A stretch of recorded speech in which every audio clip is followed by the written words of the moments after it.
Hi, my name is Mr. Exman and welcome to my EdTech channel where I show you how to get the most out of technology in the classroom. This video is a really simple step-by-step tutorial on how to set up a class notebook in OneNote for the first time and a straightforward overview of how to distribute and review work. So let's get started.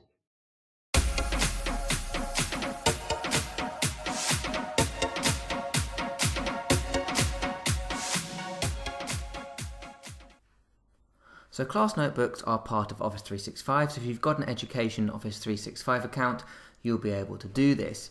Now, if you're using Teams in your organisation, then actually it's better to set up a class notebook directly through Teams, and I'll show you that in another video. So this is if you're not using Teams, or if you're on a class notebook that is separate from a team entirely, then this is the way you would set it up. You go to office.com and you click on the class notebooks icon.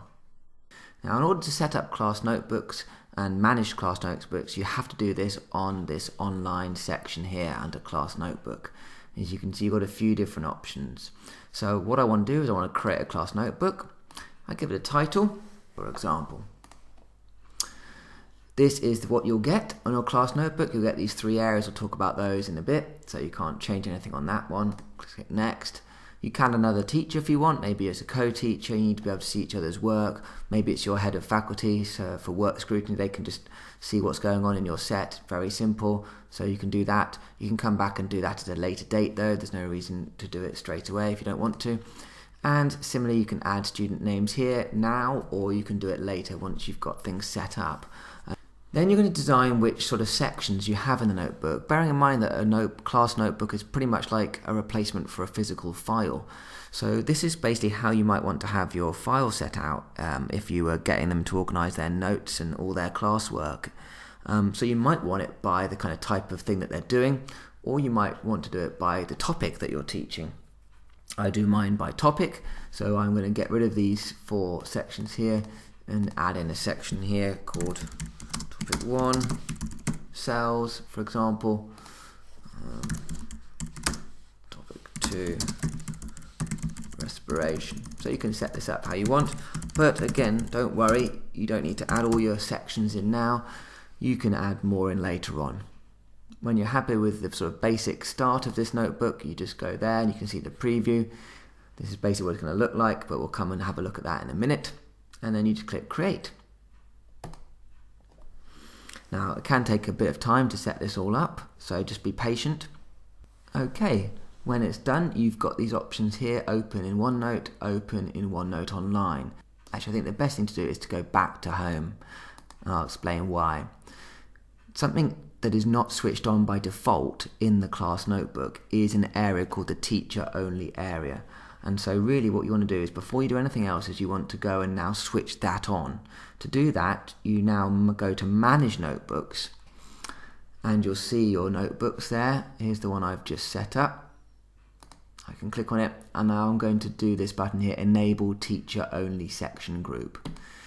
Now it's a really useful thing to have that teacher only section, and again I'll explain that in a minute. So once you've enabled that, you then click open notebook, and it will first of all open it online. That's the best thing to do, is to open it online first. Then if you want, you can then prompt it to open it in your app. Once it's open in the app once, it will remember it. So I'm going to do that now. Click open in app, and it should open it up in OneNote for me. So I pick an app and I'm going to click OneNote. Always use this app. Okay. And now it should, here we go, open it in the app for me.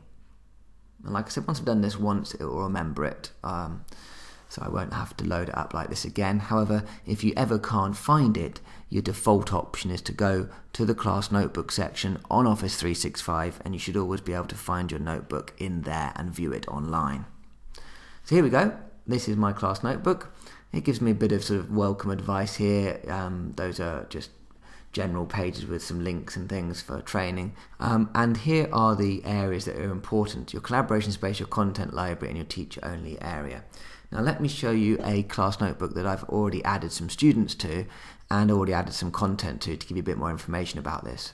So here is, for example, my IGCSE group. And here we go, here's the set. So what you've got is you've got this collaboration space. Now the collaboration space is an area where anybody can add content to, including the students and yourself. It's fully editable. The idea is that obviously you can use it to collaborate on anything you want. I don't use it that much. What's quite helpful sometimes is when we're doing experiments and students have particularly good pictures that they've taken, I get them to upload them to collaboration space so that other students can copy them out of there and put them into their notes. But there are things you could do in there which is quite good. The content library is an area where you can upload resources into there, pages into there, and the students can copy pages from there into their own notebooks, but they cannot edit the pages themselves that are in the content library. So really good for you to build up stuff in there that the students can then copy and put into their own notebooks. I don't use it that much because I focus mostly on using the teacher-only area, which I'll explain next.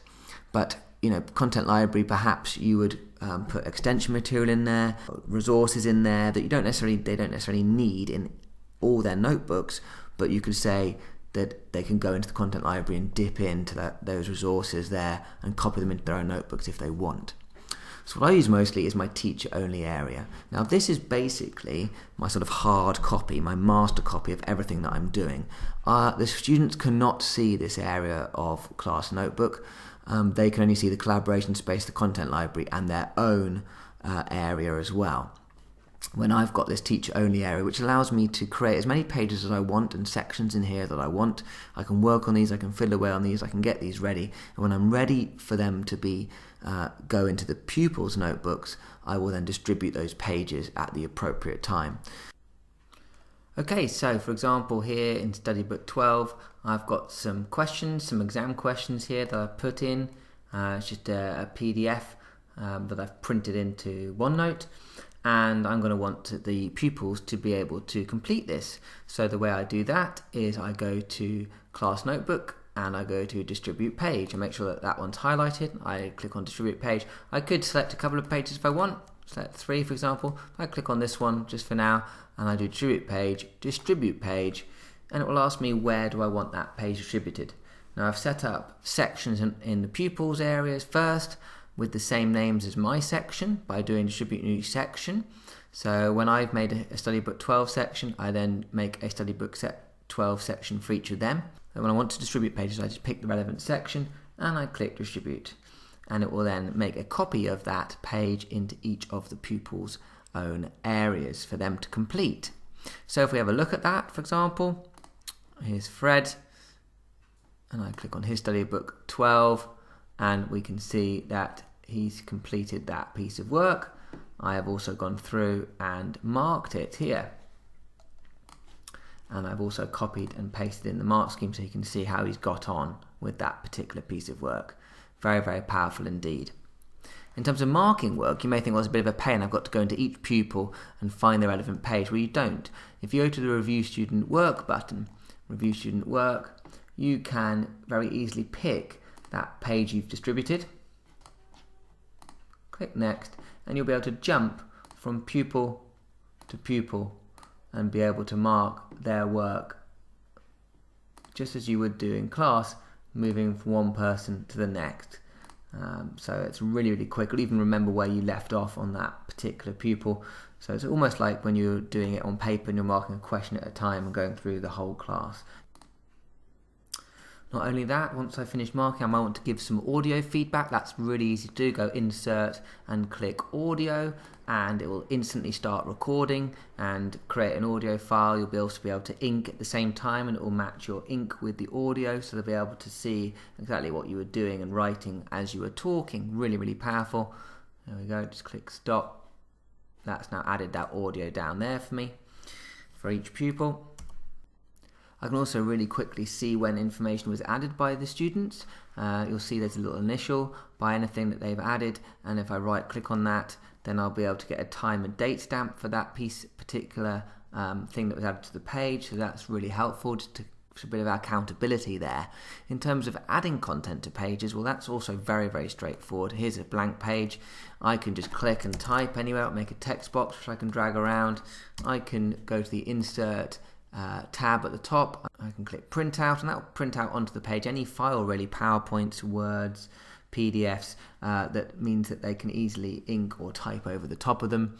I can attach a file to it, I can put in pictures, I can copy and paste. I can also embed things like YouTube videos and things like that straight onto the page. I can also embed Microsoft Forms straight in as well, which is great. So here I've got checklists, I've got some class notes I've asked them to complete where they've got to watch the video and answer some questions.